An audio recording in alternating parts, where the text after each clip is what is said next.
Materi katekesi mingguan 26 April 2026.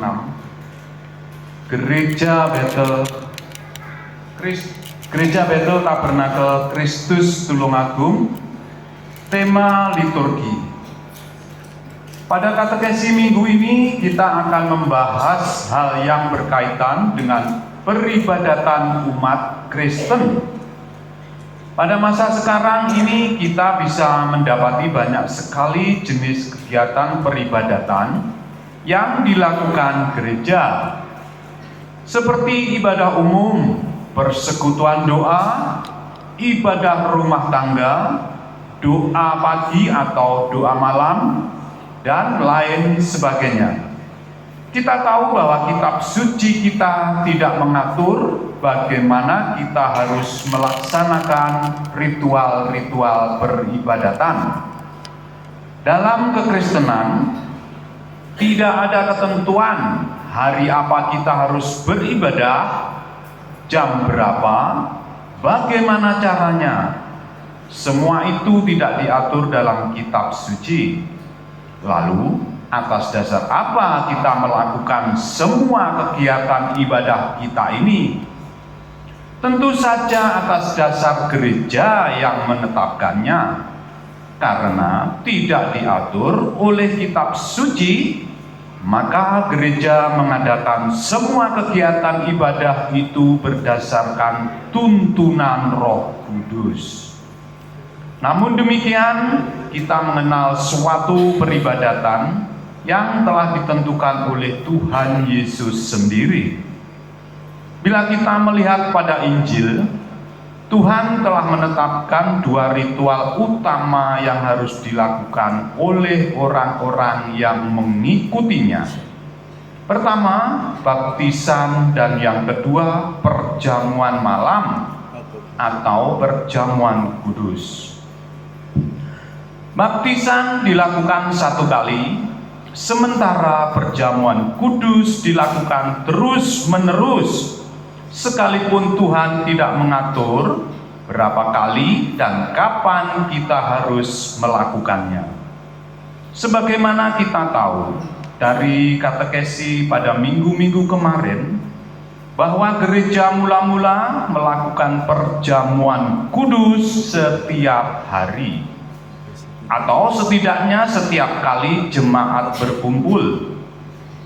Perjamuan kudus adalah istilah yang lebih akrab di telinga kita, yang adalah orang Indonesia dan beraliran Pentakosta. Namun, istilah yang digunakan oleh gereja mula-mula adalah Ekaristi. Ekaristi berasal dari bahasa Yunani koine, yaitu Eucharistia. Kata ini sebenarnya berdiri dari dua kata, yaitu eu yang berarti baik dan charis yang berarti ucapan syukur. Jadi Eucharisti berarti ucapan syukur yang baik. Istilah ini diambil dari Injil Matius pasal 26 ayat 27 dan Injil Lukas pasal 22 ayat 19, dikutip dari Injil Lukas, di mana pada saat itu Tuhan Yesus mengambil roti, mengangkatnya, mengucap syukur, memecah-mecahkannya, dan memberikannya pada murid-muridnya. Kata mengucap syukur di ayat ini ditulis dalam kata Ekaristi, ekaristisas. Dari sinilah kata Ekaristi digunakan sebagai istilah untuk menyebut kegiatan ibadah yang kita kenal sebagai perjamuan kudus. Apa yang harus dilakukan oleh jemaat dalam peribadatan ini? Ada dua kegiatan utama, yaitu secara jasmani dan secara pikiran dan batin. Secara jasmani, jemaat harus mengadakan roti dan anggur untuk kemudian dimakan dan diminum. Kemudian dalam pikiran dan batin, jemaat harus mengucap syukur dan mengenang Tuhan Yesus. Dalam Lukas pasal 22 ayat 19, setelah Tuhan mengucap syukur atas roti, Tuhan memecah dan memberikannya pada murid-muridnya.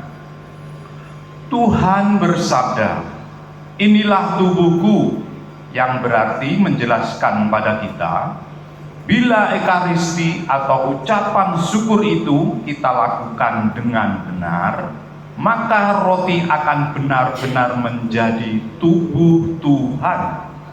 Pada ayat yang sama Tuhan bersabda, "Perbuatlah ini menjadi peringatan akan aku."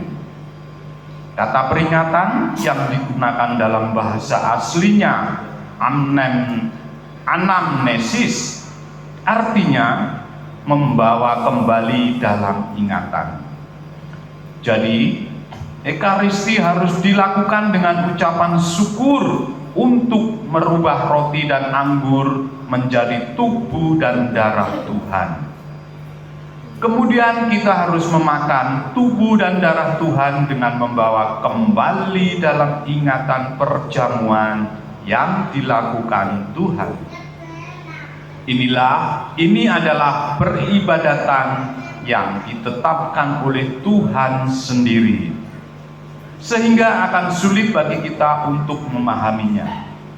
Kita harus menyatukan tubuh, pikiran, akal budi, hati dan kekuatan kita untuk menjalankan peribadatan ini. Tubuh, pikiran, dan hati melakukan kegiatan yang berbeda, namun selaras, sehingga membuat kita berhubungan langsung dengan Yesus melalui tubuh dan darahnya. Tidak mungkin cukup dalam satu katekesi ini untuk membahas setiap misteri yang ada dalam ekaristi. Namun dalam katekesi minggu ini kita boleh sama-sama lebih mendalami tentang peribadatan yang lebih tinggi dari segala jenis peribadatan. Ekaristi bukanlah ibadah yang dibuat dan ditetapkan manusia, namun ini adalah ibadah yang dibuat dan ditetapkan oleh Tuhan kita sendiri. Hal itu yang menjadikan peribadatan ini lebih tinggi nilainya daripada pujian, penyembahan, khotbah, dan doa-doa.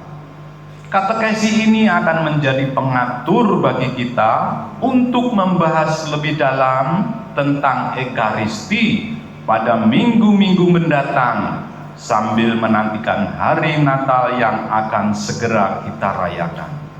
Kemuliaan bagi Bapa dan Putra dan Roh Kudus, seperti pada permulaan, sekarang, selalu, dan sepanjang segala abad.